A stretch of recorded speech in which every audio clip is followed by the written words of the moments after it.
এবারে team combination নিয়ে যদি একটু বলেন, আসলে আপনাদের এখানে অনেকগুলো বিদেশি প্লেয়ারও আছে এবং দেশি প্লেয়ার, বিশেষ করে সিলেটেরও কয়েকজন ছেলেরা আছেন। এই ক্ষেত্রে আপনার কাছে কী মনে হয় টিম কম্বিনেশন কেমন হয়েছে? টিম কম্বিনেশন খুব ভালো আছে। আপনি দেখেন কম্বিনেশন যেটা আমি বলেছি যে আপনি সিলেটের যদি প্লেয়ার দেখেন যে যারা টপ প্লেয়ার তারাই কিন্তু সিলেট টিমে আছে এবং যারা স্টিল ন্যাশনাল টিমে খেলছে।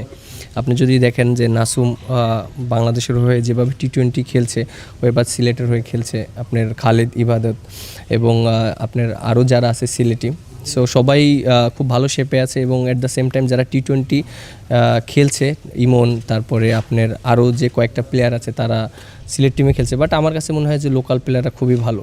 দেখেন আমাদের টিমে যে প্লেয়ারগুলো আছে, আপনি যেটা বললেন আফিফ, আমরা জানি যে ও বাংলাদেশের একটা সময় ওকে বলা হতো যে টি-20-র বেস্ট প্লেয়ার, বাট সামহাও ও একটু মিসিং হয়েছে। বাট আমার কাছে মনে হয় এই টুর্নামেন্ট দিয়ে ওর জন্য এটা একটা শুভযাত্রা হতে পারে এবং এখানে পারফর্ম করলে ওর জন্য আবার ন্যাশনাল টিম ইজি হয়ে যেতে পারে।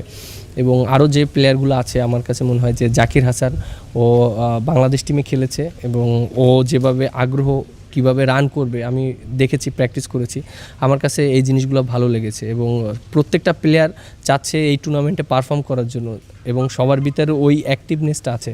সো আমার কাছে এই জিনিসটা বেশি ভালো লেগেছে।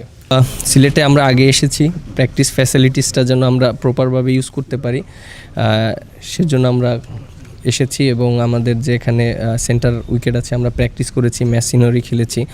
আর প্লেয়াররা যেহেতু আজকে নিয়ে 2 দিন প্র্যাকটিস হলো, এখনও ফরেন প্লেয়াররা আসেনি, বাট দেশি যারা লোকাল আছে তাদেরকে নিয়ে আমরা জাস্ট স্টার্টটা করলাম যে সিচুয়েশন কীভাবে হতে পারে সেই জিনিসগুলো নিয়ে আমরা প্র্যাকটিস করেছি। নাসুমের ব্যাপারে কিছু বলবেন? নাসুমকে দেখলাম আমরা বেশ কিছু সময় ব্যাটিংয়ে ছিলেন। হ্যাঁ, নাসুম তো ও তো আমাদের জন্য যে ব্যাটিংটা যে করছে আমরা, বাট ওর কাছ থেকে বেশি আশা করি বোলিংটা। ও যদি বোলিংটা ভালো করে আমাদের টিমটা ভালো জায়গায় যাবে।